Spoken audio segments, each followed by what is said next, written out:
네, 여러분 안녕하세요. 오늘은 행정부의 두 번째 시간입니다. 그래서 지난 시간에 행정부의 조직을 살펴봤다면 오늘은 그 행정부 최고 책임자인 대통령의 역할 두 가지에 대해서 각각 나눠서 살펴보는 시간으로 가지겠습니다. 지난 시간에 했던 거 잠깐 복습을 하고 넘어가겠습니다. 여러분들 행정부의 조직 함께 살펴봤었죠? 우리나라 행정부의 최고 책임자는 대통령입니다. 그 대통령 밑에 국무총리, 그리고 그 아래 각 부서가 있었죠. 행정 각 부. 되게 다양한 일을 나누어 맡아서 했습니다. 행정 각부의 이름을 보면 그 부서에서 어떤 역할들을 하는지 여러분들 알 수 있을 거예요. 그 행정 각부의 장을 우리는 장관이라고 불렀습니다. 그리고 여러분들 중요한 거 대통령, 국무총리, 그리고 이런 장관들, 국무위원으로 구성하는 행정부 최고의 심의기관 해서 이들이 함께하는 회의를 우리는 국무회의라고 했고요. 그리고 행정부 되게 많은 일을 한다라고 했어요. 역할이 엄청나게 비대해지면서 입법부도 행정부를 감시하고 비판하지만 행정부 스스로가 스스로를 감시하고 비판하는 그런 기관이 있어야 된다라고 선생님이 얘기를 했었죠. 그래서 대통령 바로 밑에, 대통령 바로 아래 딸려있는 직속기관인 바로 감사원에 대해서도 우리 살펴봤습니다. 자, 오늘은 여러분들 정말 중요하다고 생각을 합니다. 선생님은 우리나라 최고 행정부의 최고 책임자가 바로 대통령인데요. 대통령을 좀 두 가지 역할로 나누어 살펴보면 좋을 것 같아요. 먼저 대통령의 역할에 대해서 살펴보기 전에 우리나라 헌법에 대해서 선생님이랑 잠깐 언급하고 넘어가겠습니다. 여러분들 여기 보시면 대통령의 임기라는 것이 나와요. 현재 우리나라 대한민국은요, 직접 선거에 의해서, 국민들의 선거에 의해서 대통령이 선출이 되죠. 그러면 한 번 선출된 대통령은 평생, 그냥 평생 대통령직을 수행하는 건 아니죠. 국회의원은 4년이라고 했습니다. 4년마다 선거를 통해서 새로운 국회의원을 뽑습니다. 대통령은 몇 년일까요? 네, 바로 5년입니다. 중임 금지라는 것은 한 번 대통령이 되면 다시는 대통령이 될 수 없다라는 거예요. 이건 헌법에 명시가 되어 있습니다. 그리고 국회의원 같은 경우에는 4년마다 다시 국회의원 선거를 하지만 국회의원은 또 다시 후보로 나와서 국민들이 뽑아준다면 선거에서 당선이 된다면 다시 국회의원 할 수 있습니다.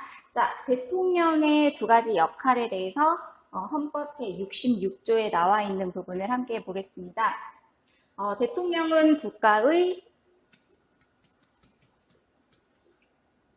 원수라고 표현을 합니다. 국가의 원수이며 외국에 대하여 국가를 대표합니다. 그리고 행정권은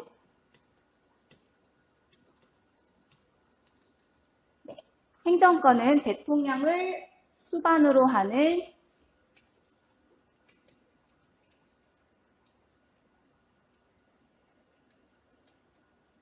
정부에 속한다라고 헌법에 나와 있습니다. 선생님이 간략하게 그냥 설명을 하자면 여러분들 우리나라 대통령은요. 국가 원수로서의 기능을 하고요. 한 가지 국가 원수로서의 기능, 그리고 다른 한 가지는 행정부 수반으로서 역할을 합니다. 선생님이 아까 전에 대통령의 두 가지 기능에 대해서 설명을 한다라고 했잖아요. 그 첫 번째는 국가 원수로서의 역할, 그리고 그 두 번째는 행정부 수반으로서의 역할을 담당을 합니다.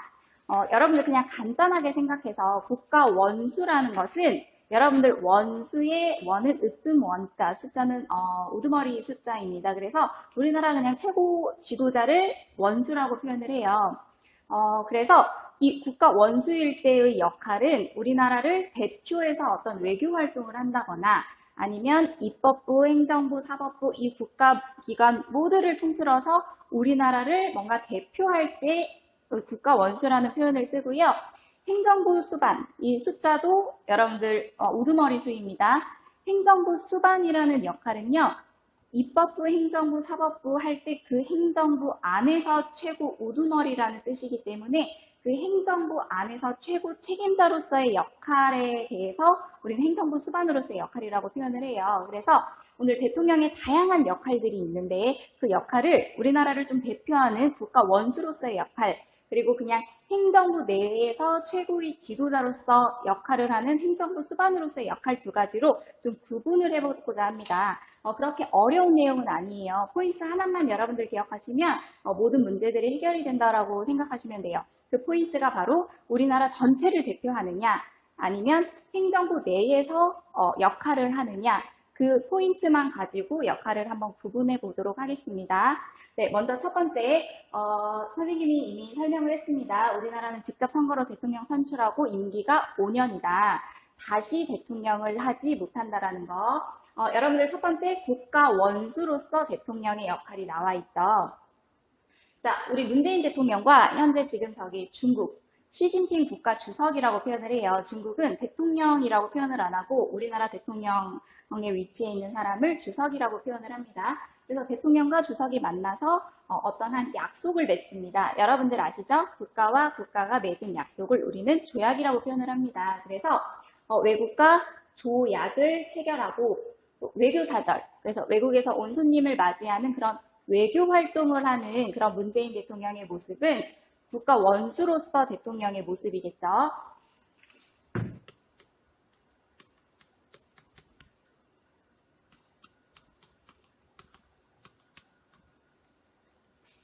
조약을 체결하고 우리나라를 대표해서 외국에 나가서 외교 활동을 하는 행동, 즉 입법부, 행정부, 사법부 각각의 그 국가기관 안에서의 역할이 아니라 뭔가 입법부도 대표를 해야 되고 사법부도 대표하고 행정부도 대표하고 우리나라 전체를 대표해서 외국에 나가는 활동들을 우리는 국가 원수로서의 역할이라고 이야기를 합니다. 자, 두 번째도 국가 원수로서의 역할인 이유가 여러분들 지금 문재인 대통령이 선생님이 유남석이라는 헌법재판소장을 임명을 하고 있습니다. 여러분들 이 역할도 국가 원수로서의 역할이에요. 왜냐하면 이 유남석 헌법재판소장은 여러분들 입법부에 속한 사람일까요? 행정부에 속한 사람일까요? 사법부에 속한 사람일까요? 일단 문재인 대통령은 행정부에 소속된 최고 책임자예요. 이 헌법재판소, 여러분 재판이라는 건 사법부에서 행해지는 거죠. 즉 행정부, 입법부, 사법부가 동등하다. 그리고 서로 견제와 비판을 한다라고 하는데 이 행정부의 장이 사법부의 장을 임명한다라는 건 여러분들 그냥 단지 행정부 안에서의 최고 책임자로서 사법부의 장을 임명할 수는 없는 거죠. 즉 입법부, 행정부, 사법부를 통틀어 우리나라의 국가를 대표하는 행정부의 수반보다 훨씬 더 약간 높은 국가 원수로서의 역할을 할 때 사법부의 장을 임명할 수 있다라고 여러분들 생각하시면 돼요. 그래서 국회의 동의를 얻어 일단 대법원장도 사법부입니다. 그리고 헌법재판소장도 사법부죠. 그리고 감사원장은 아까 배웠던 행정부, 우리 대통령 바로 밑에 직속기관이었던 그 감사원장 등을 임명할 수 있는 그런 역할을 하는 이 대통령의 역할은 국가 원수로서의 대통령의 역할이라는 거 꼭 기억하시면 될 것 같아요. 그래서 대법원장, 헌법재판소장, 감사원장과 같은 사람을 우리는 입법부, 행정부, 사법부에 소속된 사람들이잖아요. 그렇기 때문에 이를 헌법에 기록된 국가기관이라 그래서 헌법기관이라고 이야기를 합니다. 즉 헌법기관, 즉 입법부, 행정부, 사법부의 그 사람들을 임명할 수 있는 권한은 국가 원수로서의 대통령의 역할이라는 거 꼭 기억하시면 될 것 같고요. 그리고 세 번째, 여러분들 대통령은요 헌법 개정안을 제안할 수 있어요. 즉 헌법이라는 건 우리나라 최고의 법입니다. 그런데 이 헌법을 바꾸는 개정이라는 건 바꾸는 거죠. 어떤 식으로 바꿨으면 좋겠다라는 것을 제안할 수 있는 권한도 단지 행정부의 짱으로서의 권한이 아니라 우리나라 전체를 대표하는 국가 원수로서의 역할이라는 거. 그래서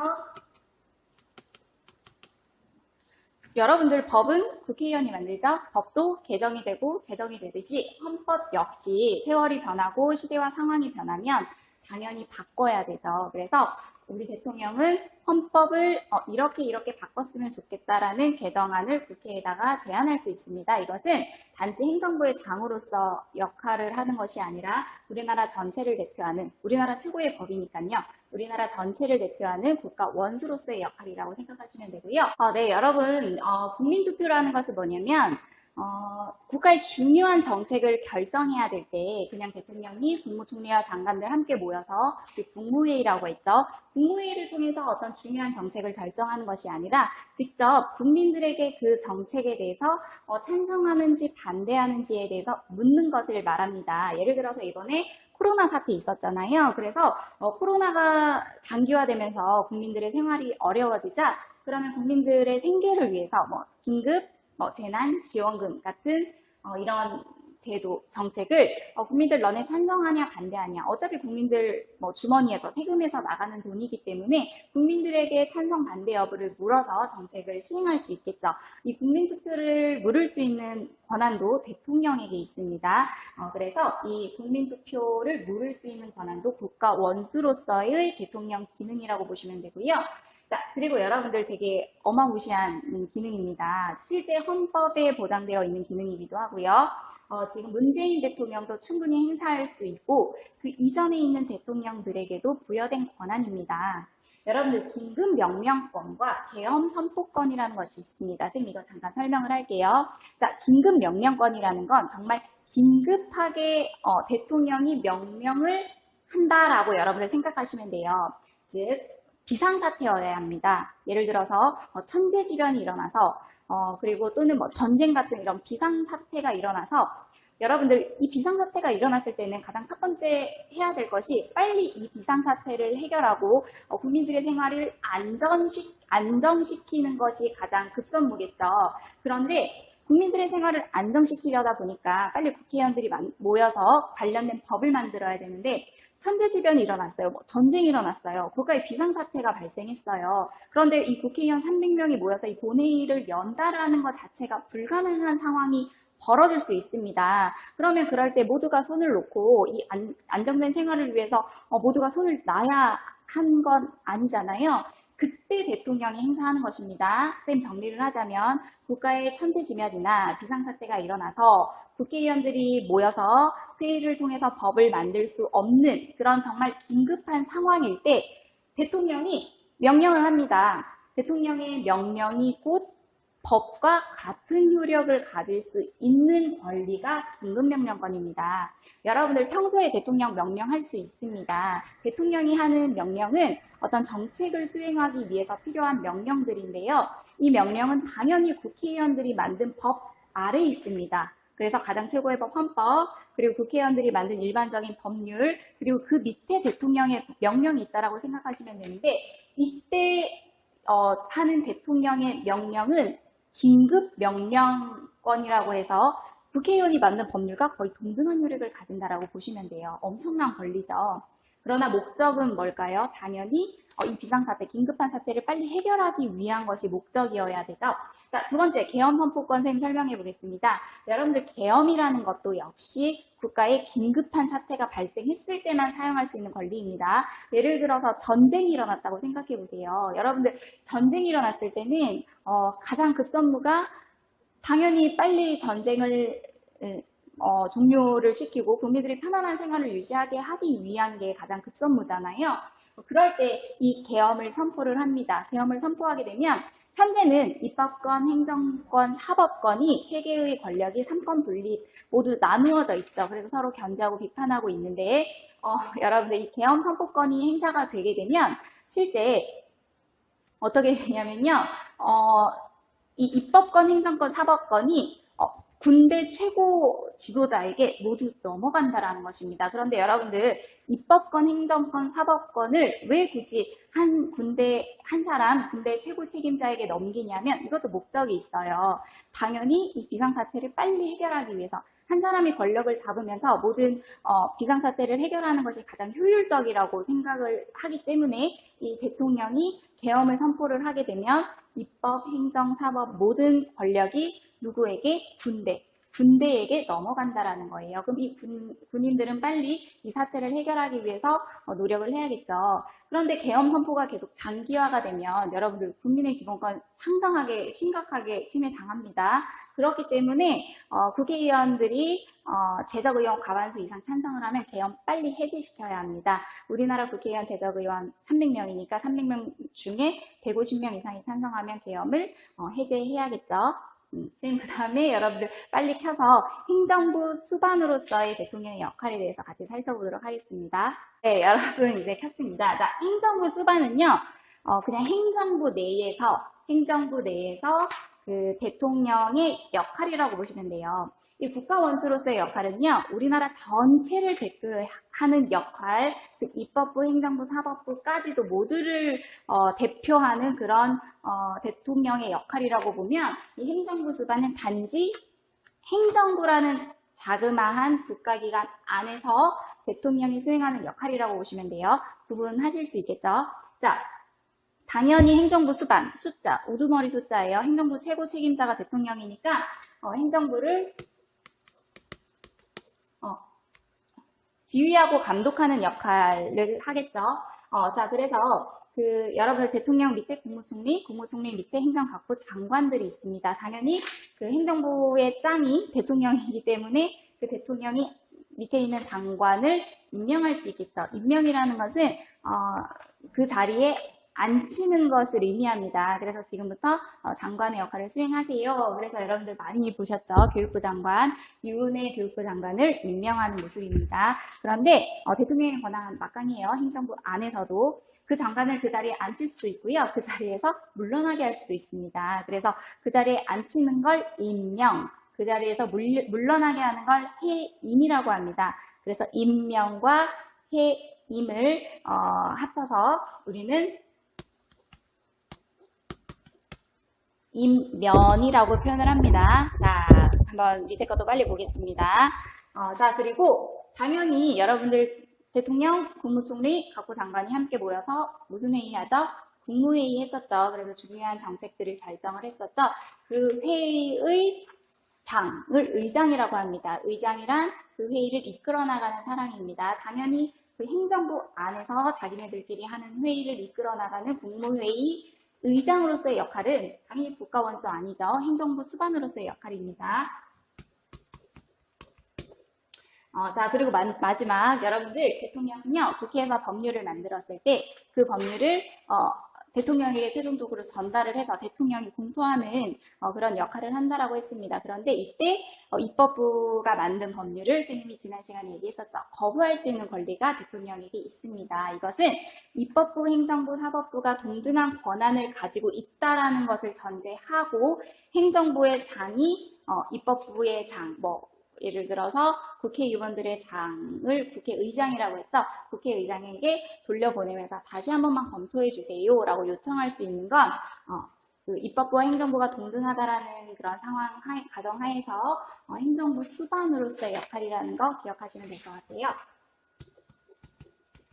그래서 법률안 거부권도 행사할 수 있다라는 거. 선생님이랑 진짜 많은 것들을 했는데 어떻게 생각하면 포인트 하나입니다. 어떤 포인트냐면 우리나라 입법부, 행정부, 사법부 전체를 통틀어서 외국의 우리나라를 대표하는 역할, 국가 원수, 그리고 입법부, 행정부, 사법부의 모든 권력을 통틀어서 무언가를 할 수 있다라는 거, 국가 원수. 그런데 그 행정부라는 국가기관 조직 안에서 그 안에서 이루어지는 역할에 대해서는 당연히 행정부 수반으로서의 역할이겠죠. 그래서 여러분들 책에 지금 행정부 수반 국가 원수로서의 역할을 나누어서 설명을 해놨습니다. 선생님이 밑에 자막으로 이제 그 문제를 풀어주도록 하겠습니다. 여러분들 먼저 한번 문제 풀어보도록 할게요. 그리고 다음 시간에 또 복습을 하도록 하겠습니다.